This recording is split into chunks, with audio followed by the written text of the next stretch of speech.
Hey guys, I hope you're all doing well. If you see the room a little dark, it's because I'm at my mother's house, so it's more difficult for me to do a setup here.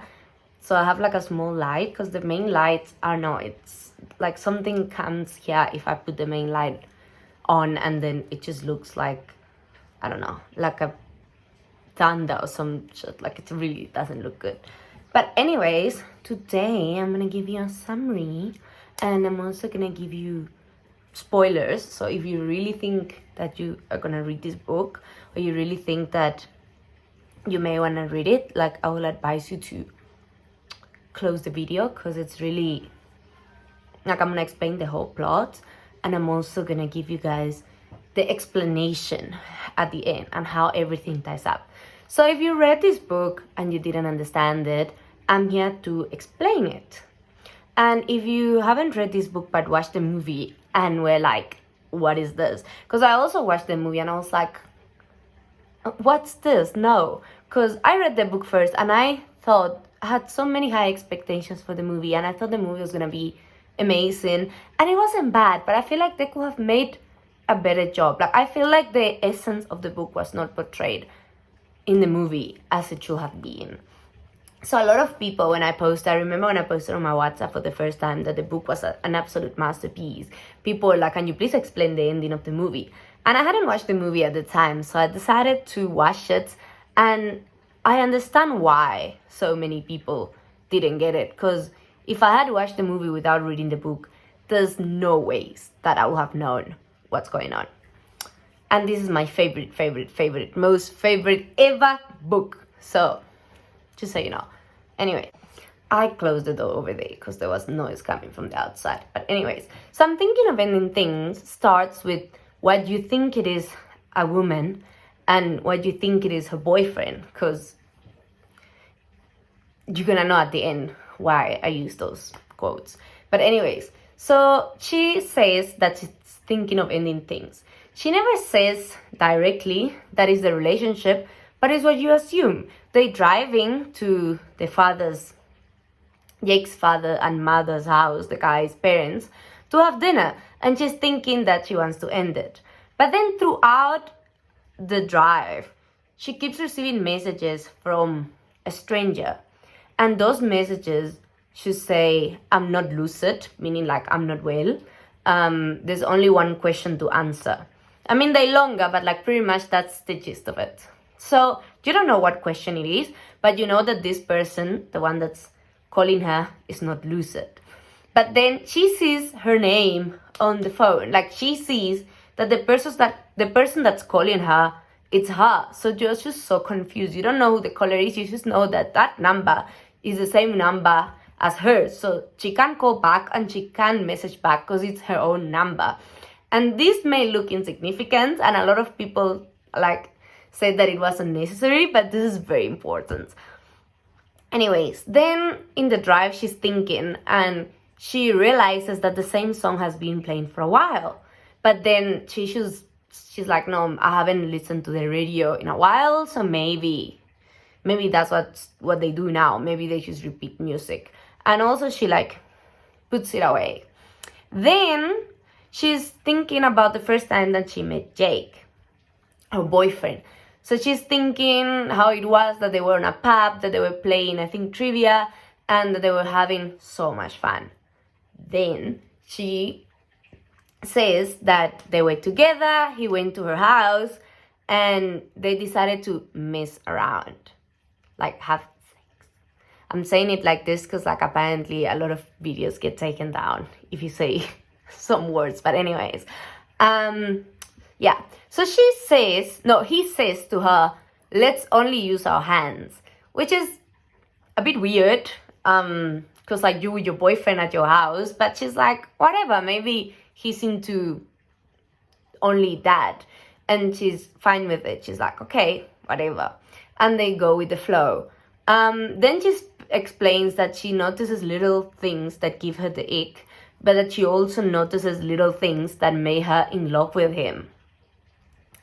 Those little things is that like she doesn't like something white that he has in his mouth when he wakes up. And some of the things that have made her not break up with him before is that she says that he put 2 painkillers in like a little paper and he gave them to her, and that he was showing so much care for her that she's like, well, he's caring about me a lot. Maybe this is a relationship that's worth saving. But in the drive, she's kind of thinking, she goes back and forth about it. But the book has this thing that's like this eerie feeling. Like, you just know that you're scared, but you don't know what you're scared about. You just know that something was wrong, but you just don't know what is wrong. Anyways, they get to the farm and he explains to her where did he play as a child, all the things, all the art, whatever.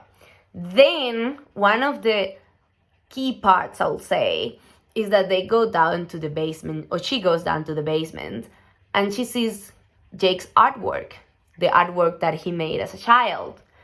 And she recognizes it. She's like, I've seen this somewhere else.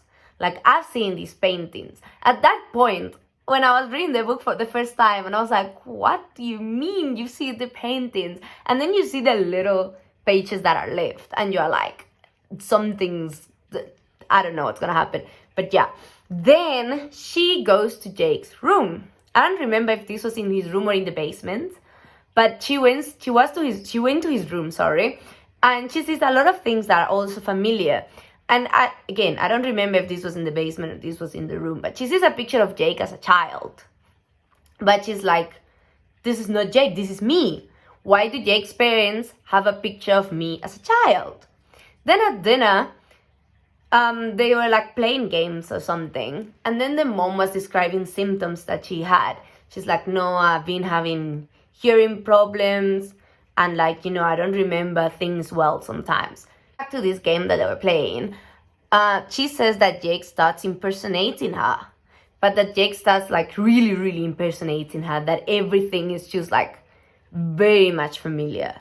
So she's just like, something's not right. Like, why are you impersonating me that well? You know me more than I know myself, in a way. Which this is also very significant. Like, it all ties up at the end. Like, just follow with me. Then they leave the dinner, and this actually was like a very good scene in the movie. Like, it really captured what I felt, which was like very uneasy feeling. So they go to a Dairy Queen, which is what the book said. Like, in the movie, it's slightly different, I think. But they go to a Dairy Queen and they like order some stuff, and then they stop the car and they say that they were messing around again. But what happened is that they stopped by a high school, and she sees a creepy man outside. And she says that it looks like the creepy man that she dreamed about as a child, because she also used to have like a lot of nightmares. So then Jake is like, no, this is not okay. He goes out of his car and he runs to the school. Then when he is at the school, the girl is like alone in the car, and she's waiting for Jake, and she's like calling him, but he's like technically not coming. And then she sees him, but then I think he disappears again. And at some point she's like, I want to go home, I'm fed up, I'm gonna go inside the school and capture Jake. Then in the book, a lot of things happen. They run. She runs away because she thinks there's a killer running to her. And at some point, she gets into a room and she locks herself up. But she sees that every place she goes, the killer has been in. And every place she goes, this random... I'm saying killer because at that moment she thinks it's a killer. But it could be whoever. They don't know who it is. She's looking for Jake. Jake is nowhere to be found. She's running in this abandoned school. This man is like, every time she goes into a room, she just sees that the man has been there. She just sees him. She sees him and she sees him and she sees him. And then she's like so scared. Which in the movie, this man will be the janitor. But let's go back to the book. Anyways, so she runs and she locks herself into a room and she's thinking and she's like, where am I? Where am I? Then she says she starts to listen to the same song that they were listening to in the car. And then out of a sudden, the biggest bomb drop. I'm telling you, when I was reading the book, I was like, what is this? Like, honestly, it's a masterpiece. Now, I don't know how I'm gonna explain this, but I don't know if you guys are familiar, but like people... Okay, I'm gonna try my best to explain it. So there was no girlfriend, there was no parents. Jake's parents had have been dead from like a while back. Like Jake is old now, and Jake is the janitor of the school, the same janitor as in the movie.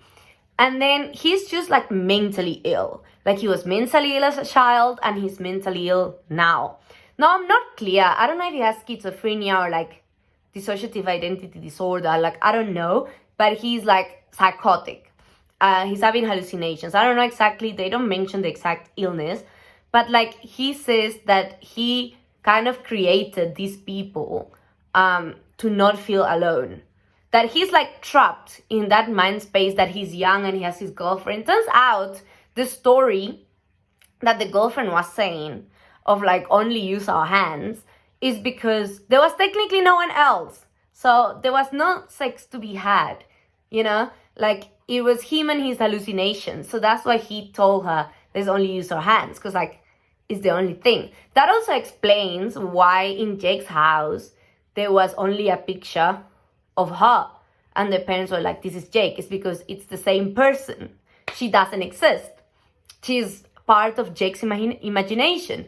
Jake's parents in the movie, this was also very well done. Sometimes they change. You see them in different ages and they change the ages. It's because they're also part of Jake's hallucinations. He sometimes sees his parents as young. Sometimes he sees his parents as old. He is hallucinating them. And he's seen them all his life. So sometimes like the age changes in his head.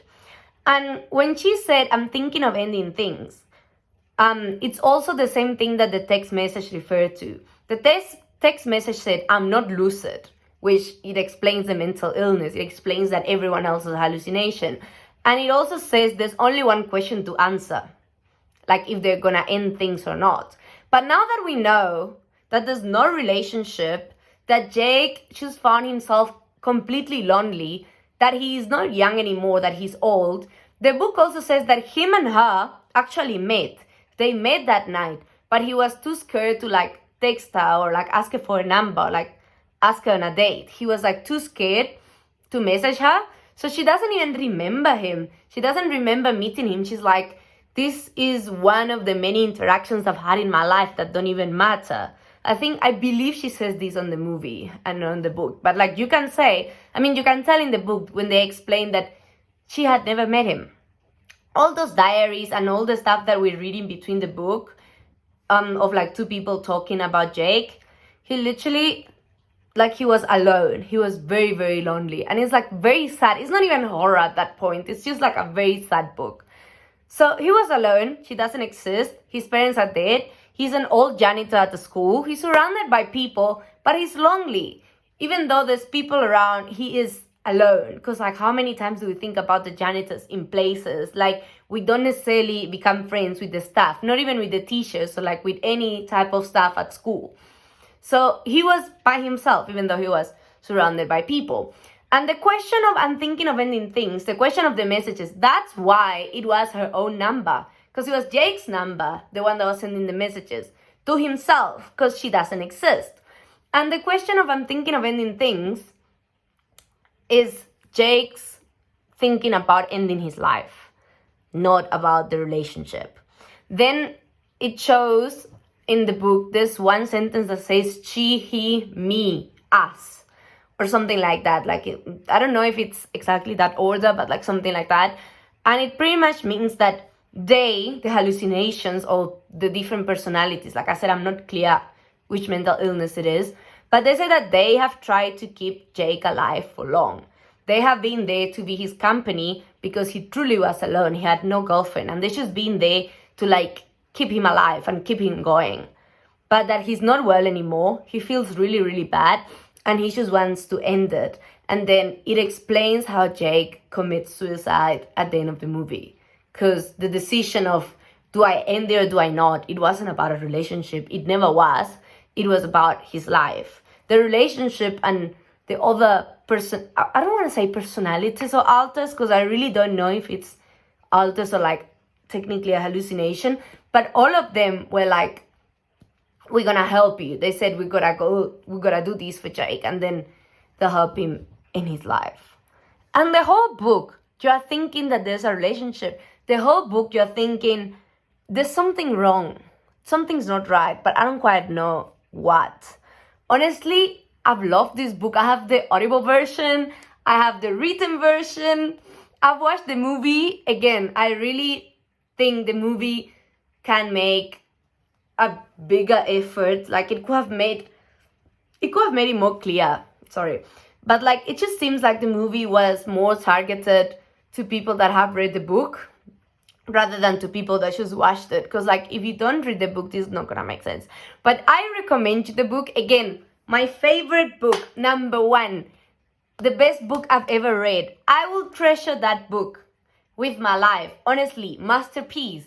You should read it because I was thinking about that book the whole time. Like the way my mouth, like my jaw dropped, the way I was like, what? When I read that, like I did not expect it. The whole book, I thought they really went to the parents' house. There was a relationship. At some point, I even thought Jake was a stalker, and that's why he was collecting pictures of her or something. I don't know what I was thinking, but I'm telling you, it was not that.